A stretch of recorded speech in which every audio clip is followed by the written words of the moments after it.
Welcome back to Beyond the Uniform. I'm Justin Asiri, and each week I interview military veterans about their civilian career. My goal is to give veterans the tools they need to be successful in their transition and in their civilian career.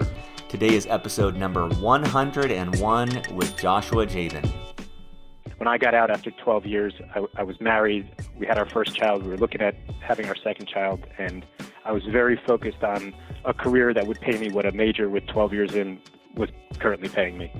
And I wasn't so interested in really taking a step back and thinking about these questions about what am I good at, what do I enjoy doing, and what do I think is important. You know, what most people don't think about is that you have 40 more years in your career, right? So really, that's the right time to start asking yourself these questions about what do you enjoy doing and what are you good at. Well, I really enjoyed my interview with Joshua. Like he said after the call, it felt like we were just having a beer together. I hope you enjoyed as well. I think this is a great episode for every veteran for a couple of reasons. First of all, Joshua works for an incredible resource for any veteran, whether you're on active duty or whether you transitioned about 20 years ago, the Travis Manion Foundation. Not only do they have an incredible transition conference or transition workshop to help you as you're making your transition to your civilian career, but they also they focus on finding fulfilling work, about creating lives of meaning. It's a great organization. He talks about that. But one of the things I really loved about this interview is that in that transition workshop, they talk about finding what you're passionate about, finding where your strengths are, and really focusing on things that overlap in that in your personal and professional life, and approaching fulfillment and satisfaction, not just as about a career and career search, but holistically about who you are as a person and what you're going to find meaningful. And it doesn't stop with those workshops, because I think Joshua is such an incredible role model about this. So as you'll learn, he transitioned at the 12-year point, which is a difficult spot, and he talks about no matter when you transition, it's going to be difficult.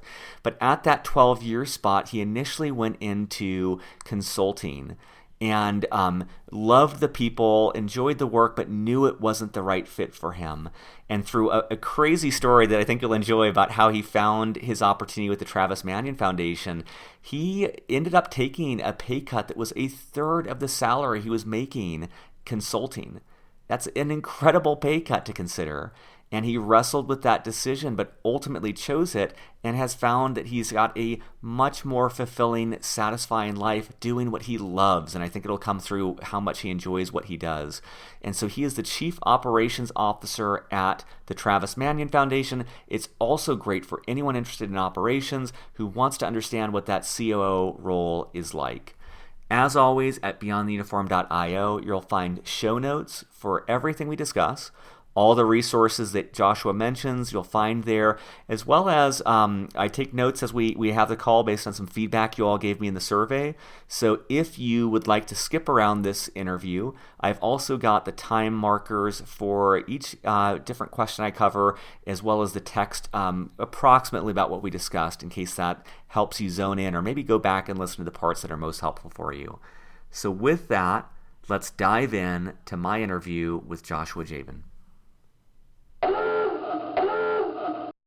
Well, joining me today in Doylestown, Pennsylvania is Joshua Jabin. Joshua, welcome to Beyond the Uniform. Hey, thanks, Justin. Thanks for having me. So for listeners, I wanted to give you a quick background on Joshua. He is the Chief of Staff at the Travis Manion Foundation. He started out at the Naval Academy, after which he served in the Marine Corps for 12 years, first as an Aviation Supply Logistics Officer, then obtaining his Master's of Science in Operations Analysis at the Naval Postgraduate School, and teaching mathematics at the Naval Academy. After his transition to the civilian sector, Joshua worked as a senior management consultant at the ReefPoint Group before joining the Travis Manion Foundation about 2.5 years ago. So Josh, to start off, what would you want listeners to know about the Travis Manion Foundation? Yeah, so Travis Manion Foundation, we are a membership organization led by veterans and families of fallen heroes that develop character in the next generation with the overall goal of individuals and communities thriving. And when we use that term thriving, we're borrowing it from positive psychology. and it talks about the different components that you need to have in your life to have a happy life. So we focus in on meaning through serving others, relationships with each other and within our community, and this idea of engagement or leveraging your strengths and your passions. And through veterans' involvement with Travis Manion Foundation and for the youth that are on the receiving end of our character program, they get all three of those components: meaning through serving others, relationships, and engagement. That's great. And maybe just back up. I would love for listeners to learn more about Travis Manion and who he was and the impetus for creating this foundation. Yeah, absolutely. So Travis was a Naval Academy graduate, class of 2004, and he was a first lieutenant in the United States Marine Corps, serving in Iraq on his second tour of duty, and he was killed on April 29th, 2007. So after we lost Travis, his mom, Janet, started the Travis Manion Foundation as a way to support other veterans and other families of the fallen. And over time, we've had a few different programs that have grown sort of organically, and have brought us to where we are today with a membership organization of about 90,000 people across the country, operating out of 7 regions within the United States. That's incredible. I don't think I had a feel for that size. I mean, 90,000 people worldwide is unbelievable. And I love the tribute to Travis of the impact you're having on communities and the military community. I love that thought of thriving communities and just really giving back to the communities around us. It's really incredible.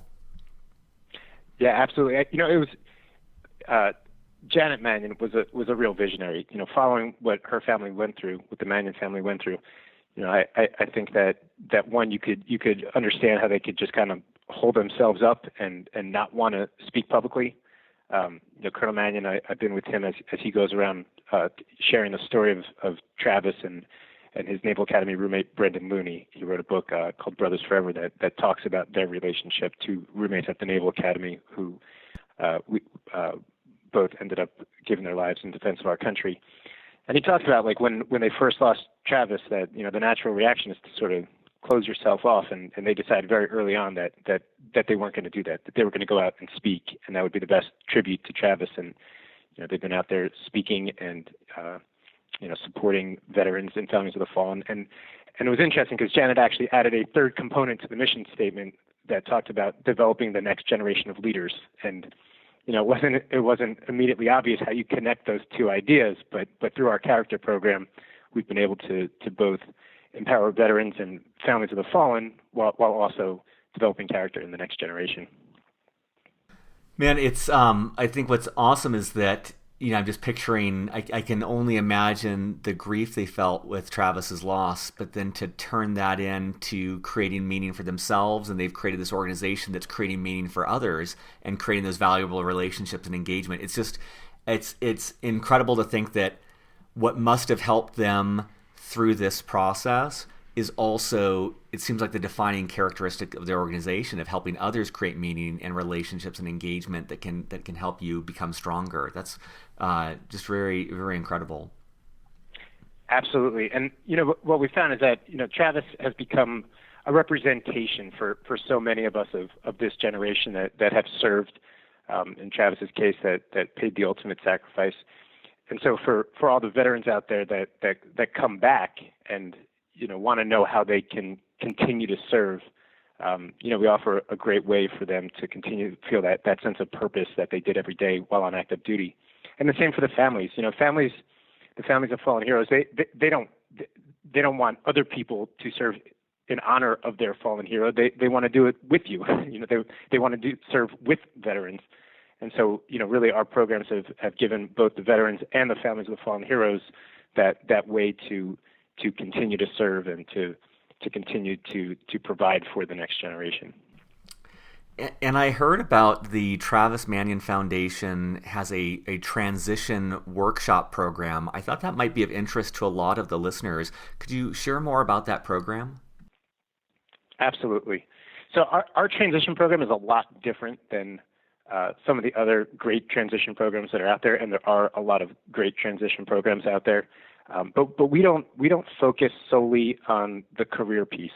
Our goal is to help veterans have a successful post-military life. So really explaining those three components, meaning through serving others, strong relationships, and this idea of engagement, or leveraging your strengths and your passions, both in your next career and also how you continue to serve. So that's how we start, is by going over positive psychology and those components that lead to thriving. From there, we take a personal strengths assessment to help veterans really identify their personal strengths. We go through some exercises to identify passions, and then we teach veterans how to incorporate that into their story, along with their training and their education, their experience, in order to better network with people and explain who they are and what they're good at and what they enjoy doing and what they think is important and what they're looking for in their post-military life.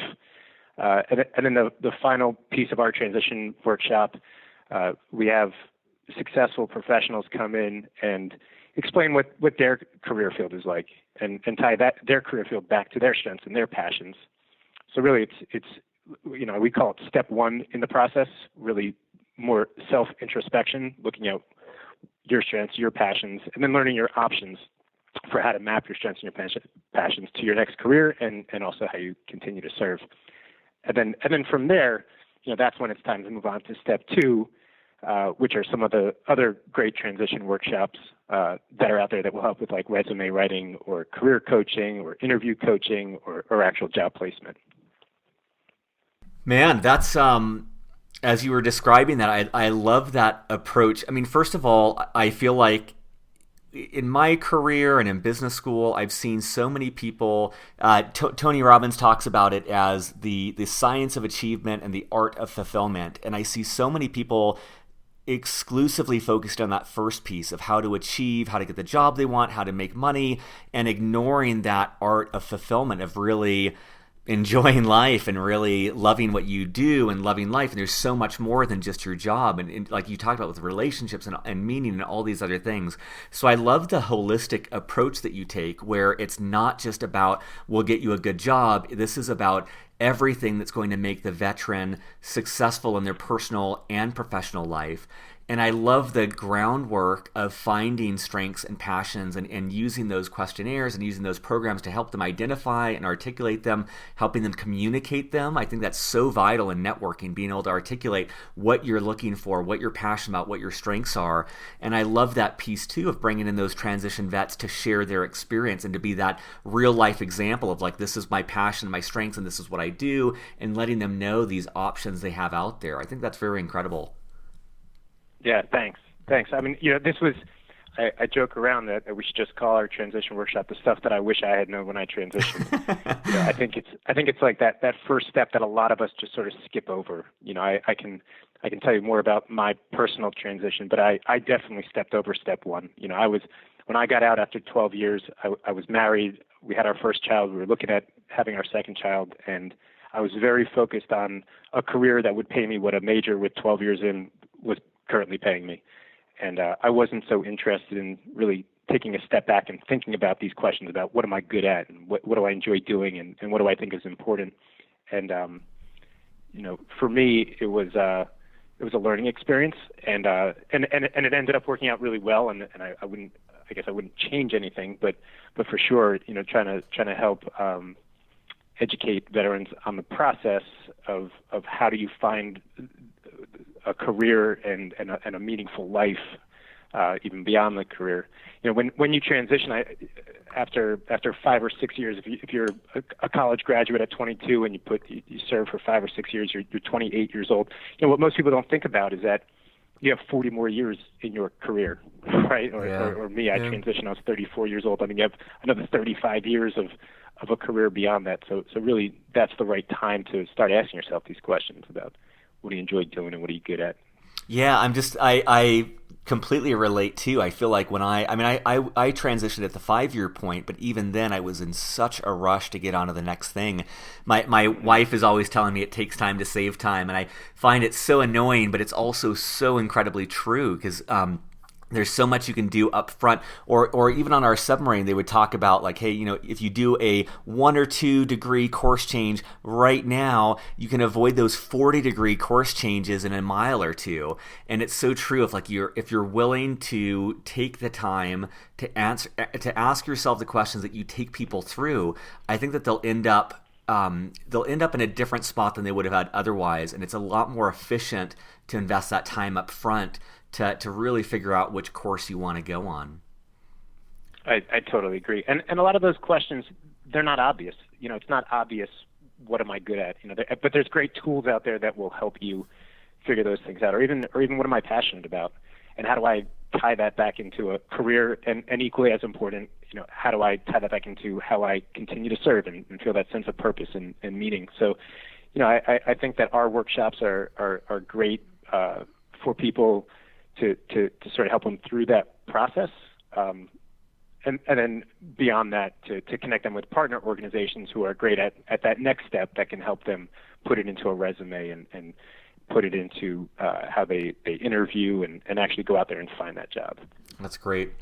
Well, I want to ask more about and learn more about your career path and getting here, but I guess I'm imagining listeners, there might be a couple camps of people. There might be some veterans listening who would like to participate in one of the transition workshops, and I'm imagining there's another group that may be really fired up about what you're talking about and may want to find ways to help or support the Travis Manion Foundation. How could they do that? Yeah, so there's all different ways to get involved.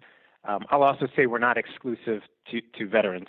We have a lot of what we call inspired civilians that are community members that are also part of this movement to develop character in the next generation, to strengthen communities. But for any veterans that are transitioning, and maybe that's somebody who's a year out from leaving active duty, or maybe that's somebody who's recently left active duty and they need some help with that transition to go over these ideas of identifying strengths and passions and mapping them to their next career and how they continue to serve. Just come to our website and you can learn more information about either attending a workshop or we have resources available on our website. And the same goes for our Character Does Matter program. That's where we train and support veterans who go out to schools and work with kids and do assemblies where we talk about the different character strengths, and then we do follow-up. We do character and leadership courses, and that's our main effort. That's our main avenue for giving veterans that ability to continue to serve. That's awesome. Well, I'd love to go through kind of your road to where you're at right now, but maybe we can start with what you're doing. For someone who's listening on active duty, how would you explain what you do as what you do for a living, I guess? Sure. So I am the number 2 at our organization. I started with Travis Manion Foundation about 2.5 years ago. I quickly became the Chief of Staff, and more recently my title has been changed to Chief Operating Officer. But I work directly for our president, our CEO, and I'm her number 2. It's funny, like when I first started out, that title of Chief of Staff, I actually had to Google it and look up what my job was. I wasn't sure, and I've done a lot of research since then. And what I figured out is that it's not a well-defined role, and it really depends on the relationship between the number 1 and the number 2. But for our situation, our president, she's very external. She works with a lot of our closest relationships with funders, with partners, presenting at different conferences, et cetera. And so my role really becomes overseeing daily operations, our financials, making sure that we're on budget in both revenue, expenses, the execution of our programs, and developing curriculum, and really just overseeing all those daily operations. Right now we have a staff of about 40 spread out throughout the country. So that's my day-to-day job, is overseeing those daily operations and our leading our team. I've always thought that veterans are so well suited to operational roles, and it seems like the COO or Chief Operations Officer role is the epitome of that. You're kind of at the pinnacle of operations, and what I imagine, and correct me if I'm wrong in this, but it seems like one of the great things and maybe one of the challenging things about your role is you've got your hands in everything. You need to know every aspect of the business, every department, every group, and you're kind of the one central piece who's juggling all of these and making sure all the trains are running on time and everything's operating as it should be. Is that fair to say? I think that's very fair to say. And we have a very strong leadership team. We have our department heads, and we have our regional program heads throughout the country, and we have a great team. But my role is to make sure that it's all tied together. And a lot of these departments are things that you don't learn about in the military. So, our departments, we have our finance department is out there talking to funders and generating revenue, just like a for-profit business would. So we have funders and we have relationships, and we apply for grants through foundations or corporations that will support you, or individuals, and they all want to develop relationships. So the idea of like sales in a for-profit company, that's very much part of what we do in the nonprofit space also, which is basically just developing relationships with people, right? I mean, that's essentially what sales is. We also have a marketing and communications department. And those two things I never had to worry about as a Marine. I never had to worry about social media and email marketing and all the other channels that we have for communications and marketing. I never had to worry about bringing in revenue. You never had to worry about making payrolls and those sorts of things. So it's been a great learning experience, and I've really gotten to learn all parts of the business. I think it's helpful for listeners sometimes to get the detailed nitty-gritty look at your role. Could you give an example of what an average day looks like, what time you get to the office, what sort of things you do throughout the day? I know no day is typical, but if there were a typical day, what would be some of the things you do?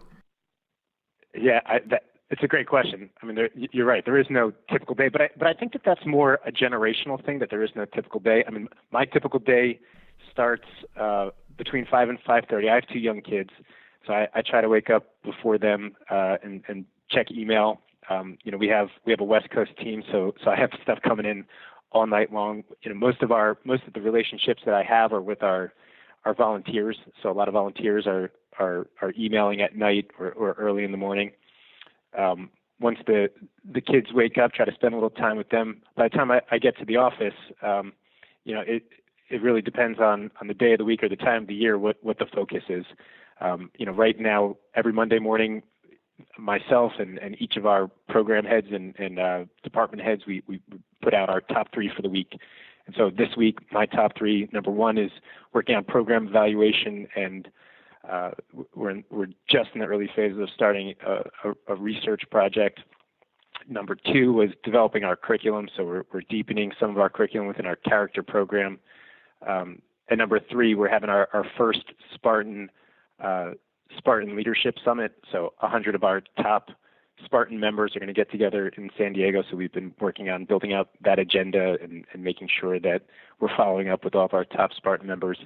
At the same time, we took an hour out of the day to go over our finances. So once a month we get together and have a finance meeting where we go through every relationship that we have or that we're expecting revenue from, to make sure if we're still on track or if any action is needed. And then 2:30 every Monday, I have a call with all of our regional program heads, and we go over anything big picture that affects our programs. So anything from how we deliver our transition workshops to things going on within our character program, to our 9/11 Heroes runs and everything that we do. And every day is different, which is part of my personality. I love.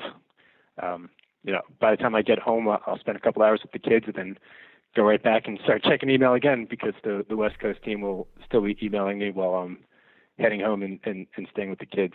So I don't know if that's so much of being in a fast-growing company or if it's just part of our generation that you never really unplug. But Now, I I guess that love would be a this. typical day. One thing I really love about what you do as well is that I love the top three list. I think that's a tactic that would benefit any person in any company, even if it's just for themselves, is just clarifying, like, what are the top three items? I know for myself, so many things come up throughout the day, you can lose focus. And so I love the thought of just setting those goals for the week or the intention or whatever it is, but and then for a larger team, communicating those priorities just so you know what people are doing. Yeah, I mean that's been effective for us, because we're scattered all over the country, and some of our teams are teams of one. In Houston, our program manager, he's alone in Houston. He's in charge of the entire Central region. Our guy in Chicago is in charge of the entire Midwest region. We have a guy in Raleigh, North Carolina, in charge of the Southeast region. So a lot of these teams, like, they don't see us on a daily basis or even on a weekly basis. The only interaction we have is Monday morning. We send out our top three. Monday at 2:30, we have our weekly program called, and at the end of the week, we all share a weekly summary, and that's it. And then everybody else is out executing. So it is important for us just to have an understanding of what each other are up to, and really that allows us to support as needed. And I know when I can go out to somebody and ask for something, or when I kind of need to hang back and just give them time to execute what's already on their list. I love that sense too. I mean, there's that sense in exercising. When you see other people exercising, I get that boost of like, oh, I need to be active. I need to go do something. And I get that sense too of one of the subtle things that this is doing is it's reinforcing, like, look, every member of the team, you might not see them working. They might not be working on something you're doing, but everyone is pushing the ball forward in their own way. And I love just the way that this reinforces just kind of that sense of this whole team moving in the same direction, even if you don't see what everyone's doing. Absolutely. And again, I think that's a generational thing. I think the days of working 9 to 5, putting your butt in a seat, I think those are over. And I think that our generation has gotten pretty comfortable with the idea that we don't see the work going on always, but you know that it's there, that it's occurring, but there's still some measures that you can put into place to make sure that everybody's aligned on the same goals, and at any given time that you have some central priorities that you're all working on. And with your transition, you got out after 12 years of service. How do you think about transitioning from the military for people listening who may be thinking of getting out before that 12-year point or staying on for 20 years? How did you think about that? So what I found through my transition, and now working with hundreds, thousands of veterans that have transitioned at some point, it's challenging no matter when you transition. I met a veteran recently who made it about a year, and then he was medically discharged, and he's having his own challenges of after having only served 1 year, and he wanted to continue to serve. I know a lot of veterans that get out after their first tour after 3 years or 4 or 5 years. Those present their own challenges, or even people that stay on until they're 20 and retire. They have their own challenges. When you get out after 12 years, you sort of feel like you're in no man's land. I was a little too senior to go through some of the JMO recruiters. I was a little beyond, I think, the experience level of what they were looking for, or what they were selling. But I wasn't senior enough for some of the other positions available when you get out at 20 plus years. So for me, I think there were some challenges of what do I want to do next, and I started off with one of those JMO recruiters, which I thought was really helpful, and I really liked the one I was working with. I thought he was very knowledgeable, and I appreciated all of the advice and the sort of preparation that he put me through. A lot of that stuff we actually include in our transition workshops. And but ultimately, like, I realized quickly that it wasn't going to work out for me with that recruiter, because I wasn't really interested in the large companies that he worked with. And he told me up front some really good advice, and he said, look, like, because I was going to have to take a step back. I was going to have to take a step back both in salary and sort of in authority or leadership, which I wasn't really excited about either, taking a step back in salary or in my leadership responsibilities. And he explained it to me that, if I went with one of these larger companies, that yes, I would have to take a step back, but then there would be like a larger runway. You take a step back, but eventually you could be like the CEO of Johnson & Johnson. Or the other option, he put it, was to become like a contractor, and you could probably stay sort of lateral to where you were salary wise, but you would probably have a shorter runway in that industry. What I came to realize is that there are third and fourth options. A third option would be working for a smaller company. I would describe Travis Manion Foundation as a smaller company, or even becoming an entrepreneur and starting your own company. So, I think that there are a lot of great options out there, and no matter when you get out, I think that there's a lot of challenges. And I'm just curious, like, how did you know big company versus small company? Is that something in the military you knew about yourself, or how did you realize that you didn't want to go that track of the larger companies? Yeah, so that was like really important to me. One of the main reasons that I got out of the Marine Corps after 12 years, I love being a Marine. I love every single day of it. I'm still a reservist. I love going to reserve duty 2 times a month. There's so many things about the Marine Corps I love. But it did get to a point where I just felt like I was in such a big organization that I just couldn't move the needle. And I was really looking forward to going to a smaller company where I felt like I could make more of a difference. I love what I was doing in the Marine Corps, but you do it for a short amount of time and then you move to another role, and it's really difficult to make lasting change.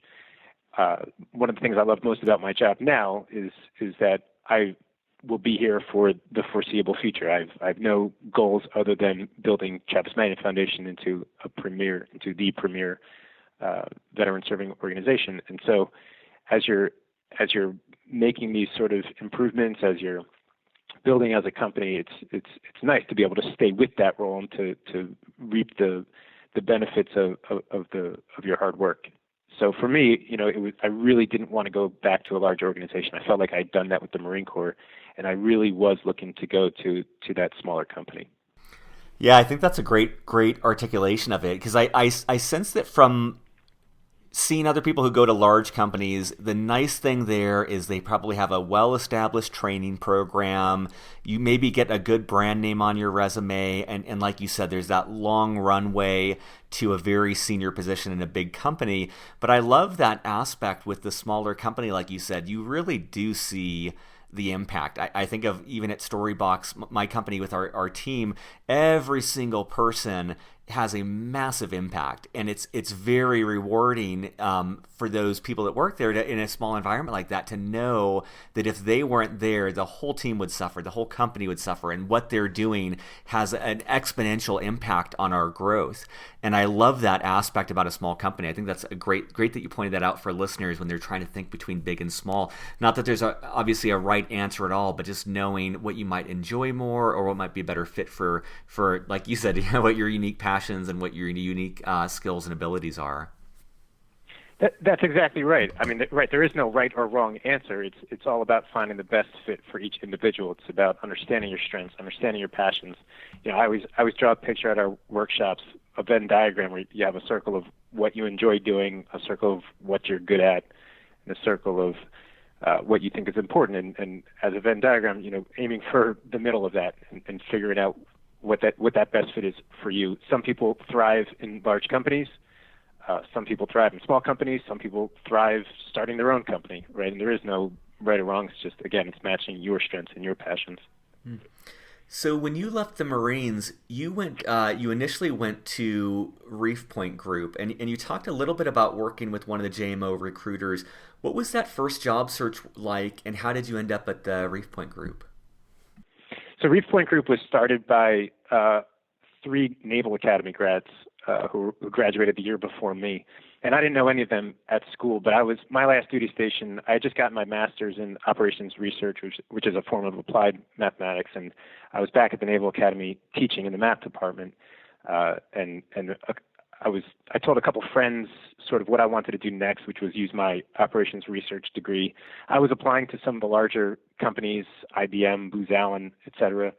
And I had like 3 or 4 friends mention to me, oh, that's what you do? Oh, you should go talk to so-and-so who was the owner of ReefPoint Group. And so eventually, after enough people mentioned his name, I said, oh, well, I guess I really should go talk to Chris. And so I did.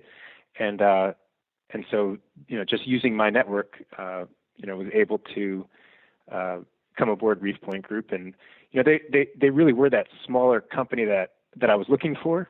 And I still have a great relationship with all the guys that are there. I think really highly of that team. Very bright team. It's a management consulting firm that really specializes in data analytics. So it's a little bit different than like a traditional MBA that becomes a management consultant, where everybody has a degree in some form of applied math or engineering or computer science. And so I really enjoyed that work. I liked it. But I quickly realized that it wasn't my passion in life. I quickly realized that I thought I was okay at it, but I wasn't the best at it. And there were some other guys and girls that men and women that I was working with that were just way beyond me technically. And, so I don't think it was my strength, and I didn't love what I was doing, although I liked it. But about a year into it, I realized that probably wasn't going to be the career for the rest of my life. And for someone listening, just before we move on, how would you describe the types of work you were doing as a senior management consultant there? Sure. So I was living in Annapolis. I was a subcontractor for a large organization, and I had a contract in San Diego working at a Navy hospital. So I'd fly out every Monday morning, work Monday through Thursday night, and red-eye home every Thursday night. And we were doing performance improvement and strategy consulting for Navy hospitals. I felt like the work was important. I felt like I liked the people I worked with. It was a very strong team, great people. And really, it was a great experience for me to go through for about a year and a half that I was with ReefPoint Group. But I'll also say, like, one thing that we talk about is, so obviously knowing your strengths is important, but also knowing what your passions are. And the exercise that we talk to veterans about is, think about how you spend your time when you're not getting paid and when you're not with your family. And if you can figure out how you spend your time, that'll lead you to your passions. And in all my free time, I was a Character Does Matter ambassador for Travis Manion Foundation, going into schools, working with the kids. And so, I quickly realized that there was something there, that was my passion. I love being a leader. I love being a mentor. And so when the opportunity came up to work at Travis Manion Foundation full time, I'd spoken to the family, and they let me know that they were looking for a number two, a chief of staff, a COO. I jumped on it. That's awesome. I was just about to ask about how you ended up at the Travis Manion Foundation, but I think that's incredible that step back. I love that the things that you teach now are things that helped you, and I love that the things that you teach now are things that you wished you had. And I really appreciate how in your experience and looking at that free time and looking at what you were doing, having that epiphany of like, look, this is something I really enjoy. It's almost like you were able to get your feet wet in your free time and realize that this was something that you wanted to invest in more. And then it's fortuitous that you had that conversation and realized they were looking for that role and that you were qualified for it. That's really awesome. It's actually a pretty funny story how it happened, because funny looking back at sort of my naivety, but I went to an Army-Navy wrestling match. So I wrestled for Navy. That's how I knew Travis Manion. He and I wrestled together at Navy. And I was back in Annapolis, went to an Army-Navy wrestling match, and I bumped into Colonel Manion. And so I came up to him, and, at this point, like, I still liked my job. I admitted that I didn't think I was the best at it, but I thought I was good enough. But I went up to him, and I said, at some point in my life, I'm going to come work for Travis Manion Foundation full time. And he's like, oh, funny you should say that, because we're looking for a COO right now. And I said, no, you don't understand. Like, I'm gonna make a lot of money for about 10 years. I'm gonna make sure that my family is financially secure. But then eventually, I want to come work for Travis Manion Foundation full time. And he's like, well, that's all good, but I still think you should talk to Ryan, his daughter, our president. And I went home and I talked to my wife about it, and I was like, wow, he's like telling me to apply right now. I don't think there's any way that I could do this. I mean, I was just picturing like what a nonprofit could pay, and I figured I'd have to take at least, half the salary that I was currently making. And finally I spoke to Ryan, and she let me know what the salary was, and it was going to be a huge pay cut. You know, I was going to have to take about a third less than what I was making at that point. And I went back to my wife. I said I can't do this. This is crazy. Like I would love to do it, but I can't do it. And my wife, you know, she was the one who actually pushed me into it. And I went back to Ryan originally and I said, you know, I'd love to do this, but I can't. You know, unfortunately, like right now I can't do it, but at some point in my life I'd love to come back. And I had trouble sleeping. You know, I couldn't like stop thinking about it. And my wife was the one who pushed me, and she said, look, like we don't need everything that we have right now. You know, we don't need the house on the creek in Annapolis. We don't need all the rest of the stuff. You know, do what you love. Do what makes you happy. And so I made the leap. And I'll tell you, like, it was really scary. Taking a big salary cut is a scary thing. But you know, as someone who's 2.5 years removed, I'll tell you, my kids still have way more stuff than they need. You know, the family is still very happy. And it was the best decision I made. Well, first of all, man, you found the right spouse. That is awesome. I just love, there's not a lot of people out there that would tell their partner to do that. And I really respect that. I think that what you did is so much harder to do than to just stay the course, work your way up, you know, save money and live with this thought that you need things that you don't have. And so I really admire the courage that it took from your entire family to say that you could do with less. And I think it's great to see, you know, you are proof that when you do a job that's fulfilling, when you do something you really believe in, that leads to so much more fulfillment and happiness and satisfaction than if you were doing a job you didn't enjoy. And that's, again, not to say that it's not right for everyone, but for you, you know, flying around all the time and doing this job that you didn't really enjoy was not the right answer. And so I just really admire taking that pay cut and following what you knew was right. I know a lot of people would not listen to that voice inside them and wouldn't take that risk. Yeah, thanks. And I'll agree with you that I have an incredible wife, which is such an important part, you know, not only to being happy in your career, but everything that you do in life, right? You have to have that right partner, everything in life. You know, I'll say that yes, it was really scary, and I look back now and I'm so happy I did it. But you know, everybody deserves to be happy. I feel like especially the military, like we're such competitive people. We're so we set such high marks for ourselves and always challenging ourselves. You know, you train so hard today so that you're prepared later, or you go on this deployment and you're counting down the days until, you know, for me, most people, I think you're counting down the days until you get to come home. And you know, for me, it was like stepping back and saying, like, when do I cash in these chips? You know, I've worked so hard in my entire life preparing for tomorrow. You know, at that point I was 34, and I said, you know, how much longer am I going to sort of put off happiness today for happiness later? And you know, luckily I did have a wife who was very supportive, and so we decided to go for it. And I love every day. You know, Sunday nights I enjoy Friday nights. At the end of the week, I get to go home and spend a weekend with my family. And then Sunday nights, I get excited to start another week. And you know, we work hard, but you're doing something that you believe in and you enjoy doing it. And I work with a team that's incredible. And you know, that's what I wish for everybody, especially veterans, but for everybody. Man, I mean, I don't have kids yet, but I can only imagine, like, what a powerful example for them to see you following your passion and your beliefs and following what you really want to do. And I can also only imagine, as you know, as a husband and as a dad, how much more present you are, how much more pleasant you are to be around. I'm just thinking of all these people that grind it out in a job they hate, and it's like that's not really a gift to your spouse or to your kids when you're just a jerk to be around.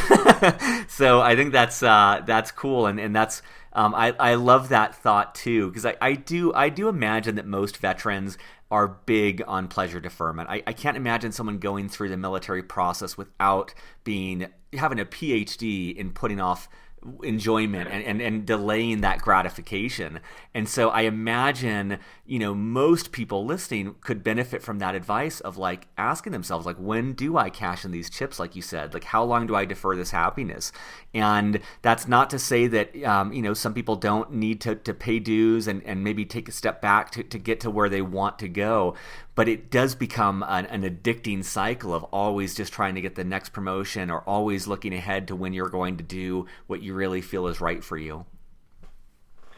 Absolutely. Absolutely. And, salary almost becomes like the way that we measure success, right? Like how successful you are in life is somehow related to your salary. And, that's, if people take away nothing else, when they come to our transition workshop, it's opening up to all of the important components to a happy life. Salary is important. It's one part of the equation. I have kids. I have a mortgage. I got to put food on the table. I got it. Like I'm believe me, I'm not saying that salary is not a factor, but this idea of meaning through serving others, of waking up every day and feeling like you serve a higher purpose. We all felt that when we were active duty, and there's no reason why we can't all feel that today. And I'm not telling everybody to go out and work at a nonprofit. You can achieve this in your day job working for a for-profit company. Teachers, police. I can keep going. There's so many people that work for for-profit companies that feel that sense of purpose. We have great partners at Johnson & Johnson who I know feel very strongly about the work that they're doing and some of the innovations that they're making in the healthcare world. But also that strong sense of relationships. So with your spouse, with your kids, with your fellow veterans, with your communities. That's all part of it. And then this idea of leveraging your strengths and your passions, really understanding who you are and applying that both to your career and also how you continue to serve. And I'll also put in a plug for some of our partners because, I love our character program. It's the perfect fit for me. I love mentoring kids. I love sharing stories about people who demonstrated character, people who demonstrated integrity or grit and resilience or moral courage. And we ascribe to positive psychology and the 24 character strengths, and I could keep going on that. But, there's other great organizations out there like Travis Manion Foundation, other great organizations that are form this community for people after they leave the military. So, we have great partners with Team Red, White, and Blue, if some of your listeners are familiar with them. And, I think they also do a great job of developing a community. There's other great ways to continue to serve. Another great organization out there is called Team Rubicon. They deploy veterans after natural disasters. And, really, I think what's most important for the listeners is just to figure out, who you are and what you're good at, what you enjoy doing, and then finding one of these organizations that best aligns with you. Well, this leads into another question I was going to ask you. So you've mentioned already Brothers Forever, the book, Team Red, White, and Blue, Team Rubicon. Are there any resources, other resources that could be books, podcasts, conferences, websites, trainings, anything else that's helped you in your civilian career that you'd want to pass on to veterans who are listening? So I'll give a plug for Beyond the Uniform. If your listeners haven't heard of that resource. Thank you. It's very, very kind. Thank you. I actually went through yesterday and listened to a bunch of your previous podcasts, and I think that you're doing a great service for all the veterans out there. You have a lot of great guests on. Thank you. I'll also give a plug for our partners, Hire Heroes USA. That's another one that I think is a great organization. I think that there's a lot of great transition workshops out there, and Hire Heroes USA, I believe is the best. And so when we talk about ourselves as step one, that self-introspection and learning the different career options, how you continue to serve. When veterans leave us, we recommend them to step two, which is Hire Heroes USA. So any of your listeners that need help writing a resume or other job preparation or job placement, I would definitely look into Hire Heroes USA. Awesome. And for listeners, I'll have a list of everything we've mentioned here at beyondtheuniform.io in the show notes. Well, I know we're running short on time, so the last question I always like to ask is just any final words of wisdom. You've already covered a lot of great value, and I know I've learned a lot. I know the listeners will as well. Knowing that you have an audience of active duty, recently transitioned, and maybe even a long-time transitioned veterans listening, what else would you want them to know? Life is short. Everybody has to do what it takes to be happy. think about, obviously career is important. Obviously salary, is a factor, but really step back and think about what makes you happy. Think about that idea of your strengths and your passions. Think about how to channel them to make a difference in your career, to make a difference how you continue to serve, to make a difference in your community. And don't wait. Don't think that if I just grind it out that I can do this stuff later, because life happens so quickly. I mean, I can't believe that I'm already staring down 40. I still feel like I'm a 20-year-old midshipman. So my advice is do what it takes to be happy, understand what those different components are, and just go for it today. Well, this is awesome. I appreciate your time and advice on that. And listeners, you can find more information at beyondtheuniform.io in the show notes.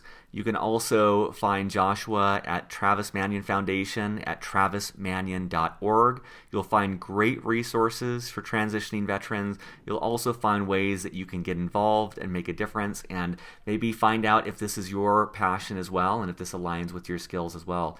Thanks so much, Joshua. Thanks, Justin. Appreciate it. Surface, surface, surface. Well, I'm picturing the post-credits scene of Ferris Bueller's Day Off when Matthew Broderick looks at the camera and says, "You still here? The movie's over." If you stuck around this far, my commendation to you. Hope you enjoyed the episode. Show notes are at beyondtheuniform.io. Links to everything we discussed. If you'd like to support Beyond the Uniform, best thing you can do, either give us a rating, a positive rating, hopefully, on iTunes. That helps get the word out. Tell your friends. You can also sign up for our newsletter, or if you haven't yet, take advantage of that Audible free trial at beyondtheuniform.io/books. For every sign up, we get about $15 to help offset the cost of the show. Have a great week, and we'll be back next week with more interviews of veterans about their civilian career.